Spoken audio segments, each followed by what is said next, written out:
Hey, I'm Guy. I'm John. It's our YouTube channel. Subscribe to it and give this video a like.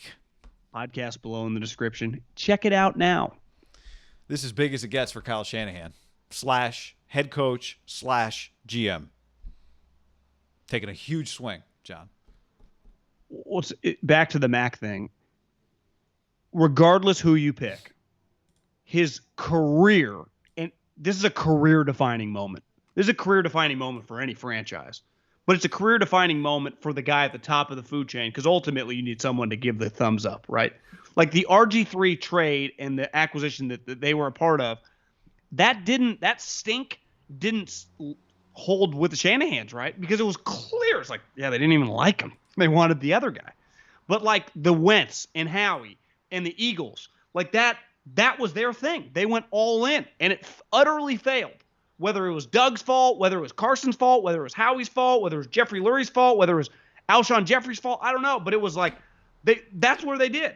And we were talking before the podcast, like in the history of these players, we're not talking like the whole draft. We're talking like top 10 players and really top 5 players. When you look at the last half decade, like there's no middle ground.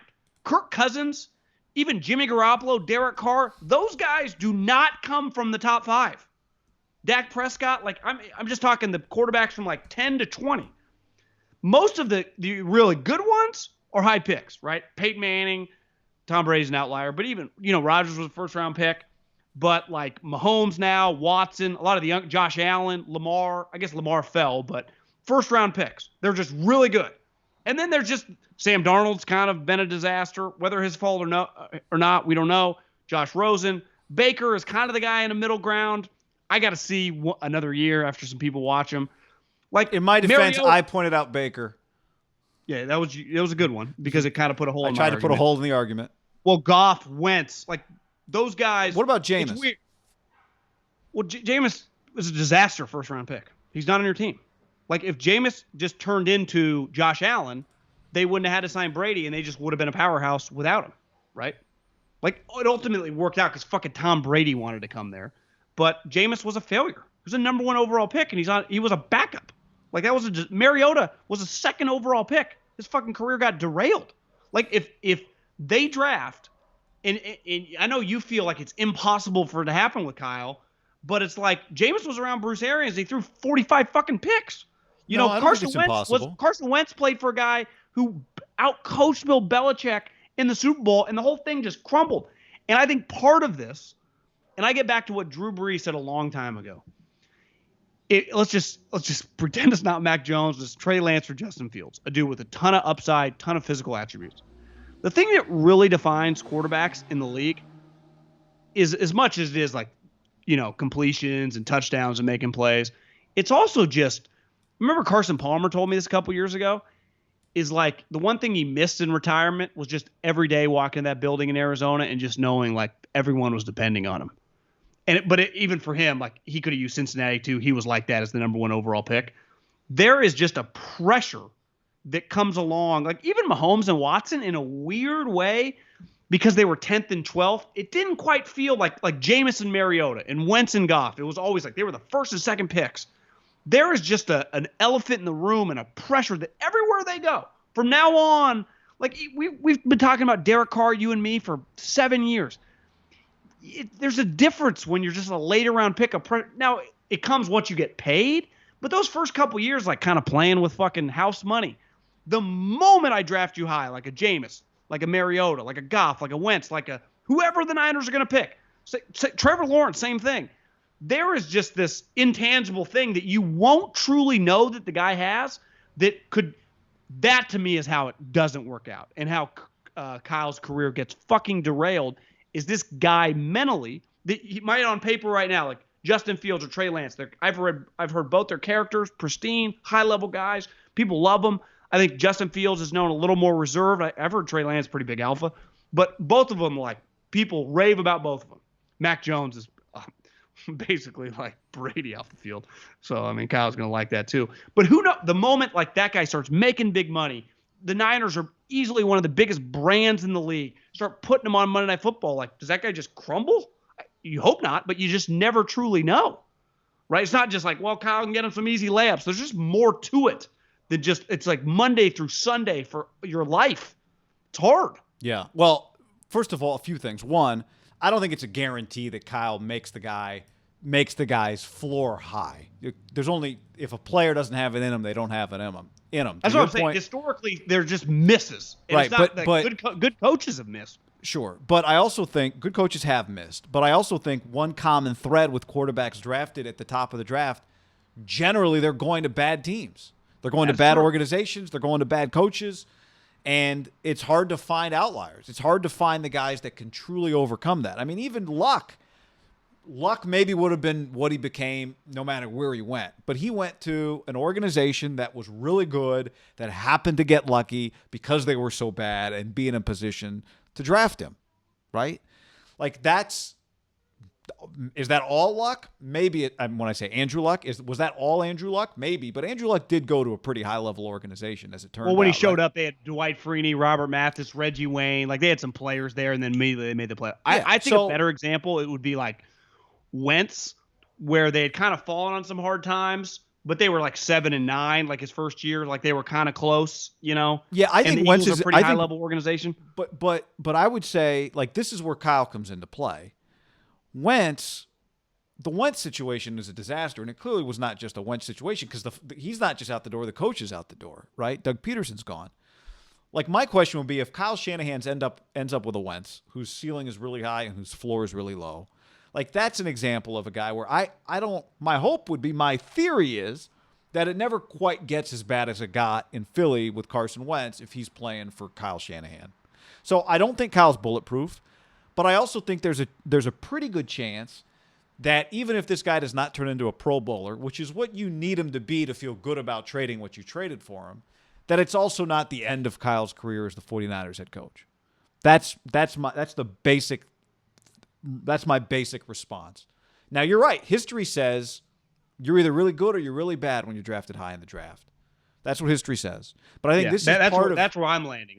Because the Cousins, the Carrs, the Jimmies, they are never taken in the top 5. Now, you're right. There are, most of the time, the circumstances are they're going to shitty teams. And this is a unique situation with just a pretty high-level coach. But if the guy mentally, even if you think he's like Carson Wentz, people thought he was a super high-level guy, and then they found out like 3 or 4 years later he's all up in his feelings. There's certain things Kyle can't do about that, and it just can derail, and then there's just a pressure from the fan base, and all of a sudden you win back-to-back years of missing the playoffs. You're like, God, he's only made the playoffs one time in 6 years. I'm not trying to be Debbie Downer here, because just as likely as the guy turns into like a Deshaun Watson, he's really good and everything's kumbaya. But history would show us if it is really bad, like I think there are kind of two options here. Kyle can kind of become legendary, a little bit like boom. You could argue Andy was kind of borderline already legendary NFL character, but it took his career to a different stratosphere, right? Hitting that. Like, it can take your career. If you hit this, yeah, he wasn't a legendary NFL coach before he got Patrick Mahomes, but he was underappreciated, and I would say great. I thought he was a great. Well, I mean, it's hard. Great. I guess you have to win championships, but I thought he was as good as you can be without. When the dust settles, is a great coach, right? He's going to win a shit ton of games. He probably he'll go down as one of the best offensive coaches. That's what I'm saying. Like, Kyle, you nail this because, like I said, if you do nail top 5 picks, the guys become good. Like, Matt Ryan is the low end of the good. Right? So you can be a star. If you miss and you just get like I don't believe that drafting Trubisky is not possible. Like, that might just happen. Like, Trubisky was known as a really high level guy, and all of a sudden you can just be overwhelmed because there's a even coming from Ohio State or even Mac Jones, Alabama, it can be overwhelming. It's a completely different fucking level. Now, I think Alabama would say, really, it is? And I'd be like, yeah, maybe not. But, you know. Well, yeah, because Alabama, North Dakota State, it's a different level in that Alabama's got much better players than everybody around you. Yeah, it's easier. In theory, yeah. In theory. The receivers are wide open and all that. My point is, like, there is an opportunity for it to derail Kyle because if the guy's just, there's only so much you can do as a head coach if the guy's a disaster. And here's the other thing, Guy. There's a history of coaches in the sport of being bad evaluators. And here's what I know. They're going to take the quarterback. Here's what I know for a fact. They're not going to take maybe they all have the same ranking. But what Adam Peters' top 5 ranking is, whoever there is the third pick, whoever he would take, isn't the guy they're necessarily going to take. Whoever John Lynch is, whoever, I guess Martin Mayhew's gone now. Whoever the personnel, the staff, they're going to take whoever Kyle thinks the best. We know that unequivocally. They're going to take the guy who Kyle thinks best. And you could argue that's who they should do. That's true. But I just think historically you go, there's a chance that maybe them and Kyle, because he's taken one quarterback since he's been here. And obviously we'd hope Mac Jones would be light years better in this, but I do think you see some commonalities in C.J. Beathard and Mac Jones, right? Yeah, but this would be, to me, this situation is unique because if I were John Lynch, the GM, and I had player personnel control, I would draft the guy that my offensive play caller head coach wants to draft. So this is, to me, this is one spot. Here's where I push back. What if you like, Kyle, I don't see this. Yeah, I mean, well, then we got a problem. You would have thought there would have been a huge argument before we trade up to draft, like, hey, who are we taking? That's where I get back to. You can't convince me that they don't. It can't be 100% because they don't control it, but they're borderline certain who they're going to take. Like, here's an example. You agree there? Yeah, they have evaluated they believe they're confident with one of two guys. Yeah. But like, here's an example. If Robert Saleh rolled into the Jets and said, Joe Douglas, you're in charge of the players. I'm telling you, I've played him. I've studied him. We should not trade Sam Darnold. Sam Darnold is a Pro Bowl NFL quarterback. I've watched him from a defensive coordinator perspective. I have studied all the film. I have game plan for him. He is the guy. I'm telling you, he's the guy. What should Joe Douglas do if he thinks Zach Wilson's a better player? I think you just have to have long conversations, and eventually, some people make suggestions, other people make decisions. If it's Joe's decision-making power, he just has to make the best decision. You got to factor in what the coaches want. My pushback with Saleh would be, Robert, you don't call the offensive plays. Right. So I need to get the offensive coordinator. It's a complicated scenario, but this is where we rarely dive that deep into it, like everything that's going on in Seattle, because we kind of know who the boss is. But like, how often do like hardcore arguments and disagreements happen where John Schneider's like, Pete, I would not take this guy, and maybe walks out of a room, and then Pete takes him anyway, and that happens. Now this is such a bigger decision than just taking some dude at 64 on the board, right? Pete got his way to take the linebacker, and John wanted the wide receiver, whatever. It's probably happened with Kyle. This is we're given multiple ones and a third to go move to get this guy. Like, you'd hope they'd be on the same page, but the history of the league would say sometimes just the coaches and the evaluators don't always see eye to eye. And we know we might be persuaded to think differently once they make the pick, but I think we all have a pretty good idea what Kyle looks for. We're hoping it's different. And when you look around my evaluator friends, they tend to not like those guys. Now, maybe they've been proven wrong. The guys with less raw talent, yeah. I bet a lot of people thought Kirk Cousins had undrafted free agent type grade. And Kyle was right. Well, look, here's where I agree with you. If he nails the pick, it puts the whole thing on a rocket ship. Well, it would put Kyle into a different stratosphere. Because it's one of the ballsiest moves. That you trade for the number 3 overall pick, multiple extra ones, and your 12th pick. For when you don't totally know who's gonna, like, it's a pretty crazy move. It's a ballsy fucking move. Yeah, well, there's no doubt. You think there's a higher floor. I think there's a low floor. No.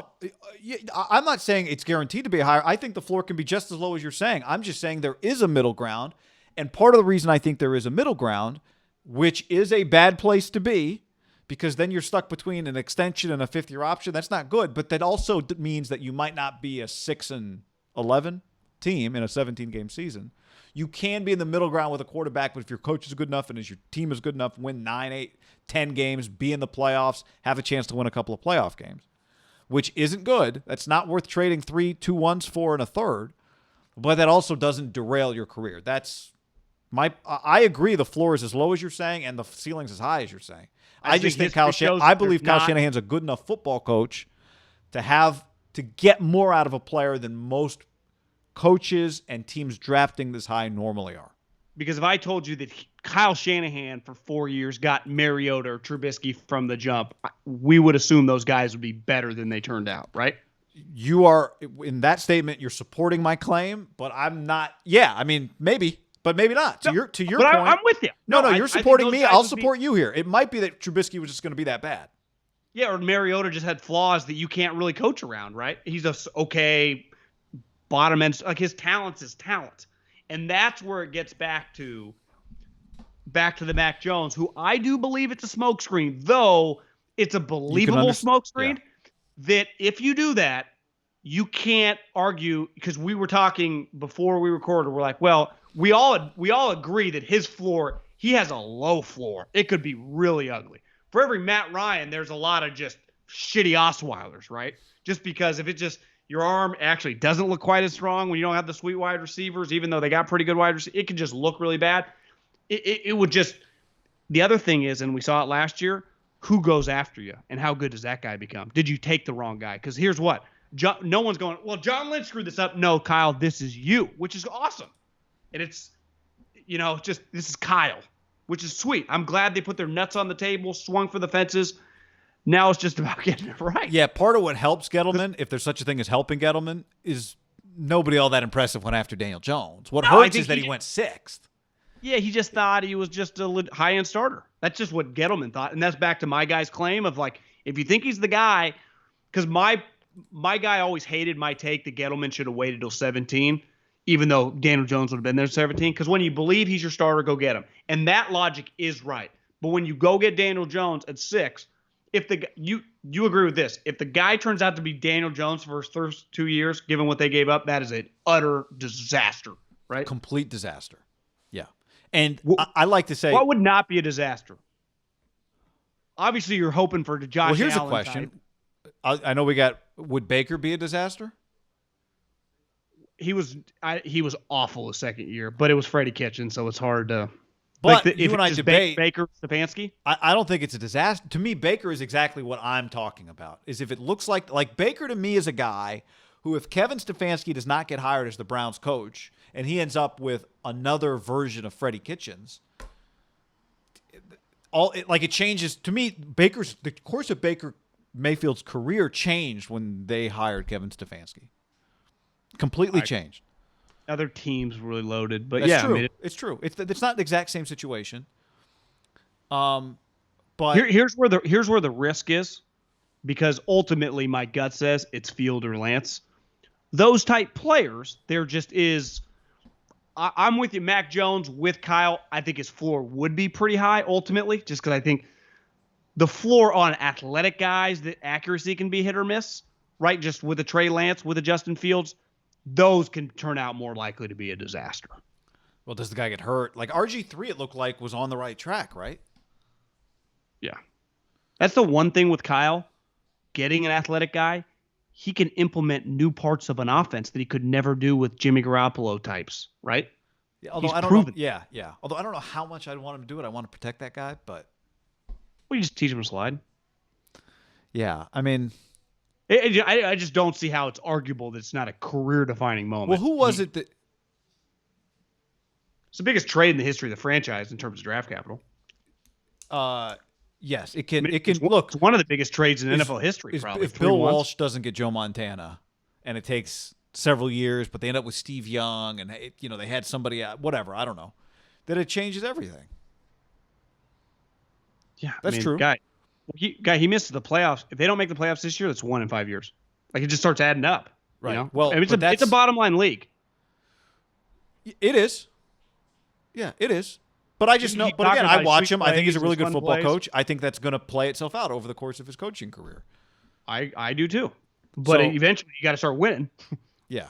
Yeah. But okay, if they got to if they got to go to the playoffs this year, they must. No, I don't think they do. As long as the rookie plays, and we'll get into who's going to play. But see, if you got a rookie quarterback, I'm cool with you winning 7-8 games. Okay, but you have to then remember that context when they don't make the playoffs because somebody gets hurt the next year. It's like, oh, but John, you said they only made the playoffs one. Yeah, but you said you were cool with the rookie, and Jimmy got hurt. What were you supposed to do about that the year before? That wasn't his fault. Eventually the context starts running out. You either. Well, I understand, but I'm saying there's no question. But we're talking about the context now. Is it a bottom line league or does the context matter? Like they're both Well, yeah, true. I mean, if your rookie starts all season long and they went 8 or 9 wins and missed the playoffs, and the guy was showing fucking promise, you could live with that. If you go 2 more years and you start missing the playoffs, like Andy Reid, Sean Payton, these motherfuckers it's Sean McVay make the playoffs every year. Of course. Context, no excuses. I'm not saying you're making them, but it's like this is where the pressure. This is where I get back to the kid and the bust potential. The pressure is, I don't even think immense is as strong of an adjective. Like it's gigantic. The moment this kid walks into it's honestly, I mean, it's part of the deal. It's why you get paid all this money. It's an insane amount to put on a 22-year-old. Yeah, it's a why lot, Kyle. guys. It's why the Kyle gets paid the money to coach that guy more than he gets paid to pick him more than he gets paid to pick Nick Bosa, more than he gets paid to decide to trade DeForest Buckner, right? Yeah. But again, I think there are gray areas in all of this. That's the whole thing is gray area. In the end, it is about wins and losses. But now to know what it's going to look like now that it has to look one of the two ways because that's the way it's looked most of the time. Well, it looks You that agree? way. They don't make the playoffs for the next 3 years. No one's going to give a shit about context, right? Well, of course, but again, the quarterback might be not great and not terrible, and they make the playoffs, and you go, well, it definitely wasn't worth trading 3-1s, but it's also not derailing his career because he's been good enough to continue on. Well, I'd say that's a first-class problem if they're making the playoffs. I'm talking about they're Absolutely. not making the playoffs. Quarterback's bad. That's what I'm talking Well, yeah, about. then that does derail his career. I'm They've saying made the there's a playoffs third one time option. in college. I'm saying there's a third option. That's my point. Which is also kind of a sneaky disaster, too, if the quarterback's not right. But I'm just saying the third option is there's a middle ground where he doesn't get fired. Now, I do know this. There is the three options. There is one is like way to the left, and the other two, one is way to the right, and then the middle option is not down the middle. It's closer to the right than it is to the left. If way to the left is successful and way to the right is terrible. And I don't think is arguable either. If it's not going well, it's usually hard to just kind of stay in the middle with situations like this. Well, you would because see you need historically so much else to go right. You need to be able to have a really good defense. You need other players who can make up for the fact that your quarterback's not good. Maybe you need another quarterback, right? So you got to hit on that guy. Well, and whoever you're drafting is rep by a big-time agent. They got big-time egos. They're viewed as cash cows. Like, part of the reason why Wentz got really nasty is because his people fucking go to the mat defending him, right? He's a cash cow. He's like, now he's already been paid, but I'm just saying, like, it gets ugly in these situations if it doesn't go right. It always does with these top quarterbacks. Yeah. If it doesn't go right. I'm not trying to be Debbie Downer. I'm just saying this is the I'm not pressure. accusing you of being Debbie Downer. Yeah, I just think which is cool. I think this is awesome, but there is a shitload on the line for starting with Kyle. Like, because to me, he okayed this. Like, his legacy can be vaulted. I don't think like he's kind of in this weird spot because he didn't have the great season, but now it's like AD and pre-AD or whatever the biblical references are. This is your agnostic. Who was it? Kawakami? But I'm just saying, like, somebody it wrote really like starts- this is the clear beginning of chapter 2, right? Yeah. Like, here we go, and maybe this is the chapter or this is the album that determines whether or not you turn into Lady Gaga or somebody who's not Lady Gaga. I don't know, but in the end, yeah,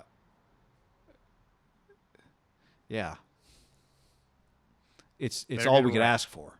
Yeah, just please get it right. And here's the other thing, and I do think Kawakami wrote this, which was basically like the aggressive, like if you can't sit back and wait to find your guy forever, right? Because here's the alternative: they don't do this trade. They're sitting there at 12, and what? They play with Jimmy again?